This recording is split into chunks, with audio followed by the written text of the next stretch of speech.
Mahitha tea తీసుకొనిరా. వదినా నాకు కూడా. తెస్తున్నా. ఇంకేమన్నాయా? అమ్మ ఇప్పుడు వస్తుందా టూర్ నుంచి?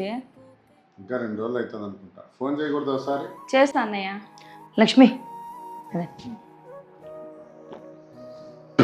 ఏమన్నా టీనా? అడిగిన గంటకి తీసుకొని వచ్చిన వదినా టీ, కానీ ఇంత చెండాలని తీసుకొచ్చిన మళ్ళీ. అమ్మా ఏంది భోంచేయడం అమ్మా, ఇవాళ అయ్యింది ఇంకా ఏం చేసిందిలే పెట్టిందిలే. సరే అగో చెల్లితో మాట్లాడు. అమ్మా నువ్వు వచ్చేయమ్మా, ఇక్కడ అన్నయ్యని సరిగ్గా చూసుకోవడం లేదు వదిన. టైం టు టైం ఏది ఇవ్వదు. కాఫీ ఇచ్చింది పొద్దున్న, అసలు చెండాలని ఇచ్చింది తెలుసా. దువ్వెన ఆడిపోయింది. మహిత దువ్వెన ఎక్కడ పెట్టినావు?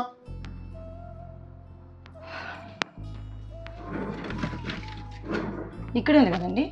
దువ్వెన అక్కడ కాదు పెట్టేది, ఇక్కడ పైన పెట్టాలా. ఆడ వస్తువులు ఆడ పెట్టడం నేర్చుకో. ఎక్కడ పెట్టాను? డ్రెస్సింగ్ టేబుల్ ఉంది, డ్రెస్సింగ్ టేబుల్ కింద కబోర్డ్ లో పెట్టాను.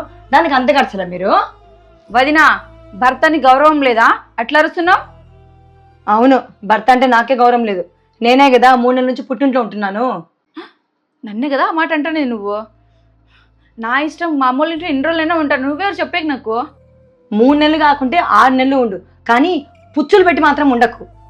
నా చెల్లెలేమి పుచ్చలు పెట్టడం లేదు, నువ్వే నా చెల్లెల దగ్గర విలువ పోగొట్టుకుంటున్నావు. అసలు ముందు మీరు విలువ ఇస్తే కదా భార్యకి మీ చెల్లెలు ఇచ్చేది. మీరే నన్ను పూచిక పుల్లలాగా ఒక పురుగులాగా చూస్తుంటే ఇంకా తనేం విలువ ఇస్తుంది?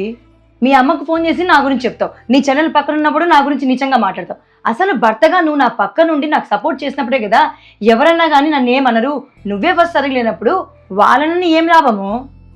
ఏంటి, నేను నీకు విలువ ఇవ్వలేదా? నాకు విలువ ఇస్తున్నారో లేదో తెలియనంతగా నన్ను మర్చిపోయినారా?